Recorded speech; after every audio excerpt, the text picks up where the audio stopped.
The Samsung Galaxy A35 has been around for a few weeks now, and while it's a decent mid-ranger, it might not tick all of your boxes. Luckily, it's 2024 and there are several other smartphone companies out there. So if you're looking for something a little different, here's a list of 5 phones that you may want to buy instead of the Samsung Galaxy A35. The first phone is obviously the Galaxy A55, which is a solid mid-range phone that offers some few improvements over its sibling, the A35. At first glance, these two phones seem pretty similar. They both rock the same 6.6-inch display with a sharp resolution, tough Gorilla Glass Victus Plus protection, and IP67 dust and water resistance. They even share the exact same design. The one difference is that while the A35 has a plastic frame, the A55 has a more premium aluminum frame. The A55 packs a more powerful processor, Exynos 1480 as compared to the Exynos 1380 on the A35. And so it's much better for multitasking and handling demanding apps. It also has a much more capable camera system in general, with better sensors, meaning you'll capture sharper, clearer photos and videos day or night. But aside from the camera, performance and build quality differences, everything else is literally the same. In pricing, the A55 comes in slightly higher at around $450 US. Keep in mind that this can vary depending on your location and currency, but the difference isn't huge. So for those who want a phone that feels more premium, performs better and captures stunning photos, the A55 might be worth the extra bump in price. Next phone is the Nothing Phone 2A, the third phone from Nothing, and it's quite a compelling alternative to the Galaxy A35. It stands out with its transparent back and customizable glyph interface LED lighting, although I personally think that it's not a good looking phone, but that's just my opinion. Onto the display, it's slightly bigger at 6.7 inches and also slightly brighter and has more pixels, although most people will probably not notice. Under the hood, the Nothing Phone 2A packs a Dimensity 7200 Pro chipset, which might give it an edge over the Galaxy A35 in terms of raw power. But don't expect it to blow you away. Everyday tasks will feel smooth on both phones. However, the A35 pulls ahead in software support, with 4 years of OS updates compared to Nothing's 3 years. And speaking of software, Samsung has an advantage when it comes to interface. Although it's a matter of personal preference, One UI from Samsung is much more versatile than Nothing OS when it comes to customization. The Nothing Phone 2A has a dual camera system with a 50 megapixel main sensor and a 50 megapixel ultra-wide lens, plus a decent 32 megapixel selfie camera. You'll capture good photos and videos, but the A35 edges it out with better dynamic range and richer colors. One area where the Phone 2A shines is charging, where its 45 watt speeds outshines Samsung 25 watts.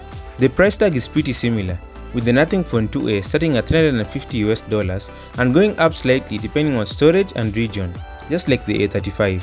So the choice comes down to priorities. If you want a unique design, faster charging and slightly better performance, the Nothing Phone 2A might be your pick. But if you want software support, camera quality, and a more customizable interface, then the A35 could be a better fit. Now if you want a much cheaper phone, one option is the Redmi Note 13 Pro. It has a slightly bigger 5100 mAh battery paired with super fast 67 watt charging. The A35, with its 25 watt charging and slightly smaller battery, can't quite compete here. Performance wise, it's a close call. The Redmi Note 13 Pro runs on the Snapdragon 7S Gen 2 chipset, which trades blows with the Samsung's Exynos 1380. However, the Redmi Note 13 Pro pulls ahead with its RAM options, maxing out at 12GB as compared to the A35's 8GB. It might offer a slight edge for multitasking and handling demanding apps. Redmi has a 200 megapixel main lens, which although megapixels aren't everything, they sure capture lots of details, making sure you get all details even when you zoom into the photos. It also has a slightly bigger display, which has more resolution, is brighter and is much better looking. At $300, I won't be mad if you say the Redmi Note 13 Pro is a steal compared to the A35.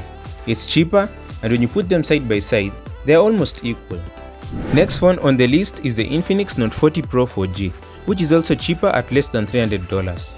One major attraction is its wireless charging capabilities. Most of the time, this is a feature exclusive to top-of-the-line flagship phones. And on top of that, in addition to the usual wired charger, phone case and earphones, it also comes with a wireless charger in the packaging. The Galaxy A35 only offers a cable. The display is another area where the Infinix shines. It has a curved AMOLED screen, making it look more premium and beautiful. Sadly, it does not have 5G connectivity, which might seem like a small thing, but it's a disadvantage, especially when it comes to longevity. It also offers only 2 years of software updates as compared to Samsung's 4 years. Plus, the Infinix software can be cluttered with ads, which can be annoying. While the Note 40 Pro has a 108 megapixel main sensor, megapixels don't tell the whole story. The A35 still has an advantage and will give you the better photos and videos. But it makes a comeback with the 70-watt fast charging, filling up the phone in less than an hour. If you want another fast charging phone, we have the Tecno Camon 30 Pro, which also has 70-watt fast charging. It's the final phone on this list and is slightly more expensive at $400, but despite being more expensive, it seems to be worth the price. It has a bigger, beautiful display with a super fast 144Hz refresh rate, which is extremely useful, especially when it comes to gaming. And speaking of gaming, it is powered by the near flagship Dimensity 8200 Ultimate processor, which is easily the most powerful processor on this list. Combined with 12GB of RAM, you can expect smooth performance even for demanding games and apps.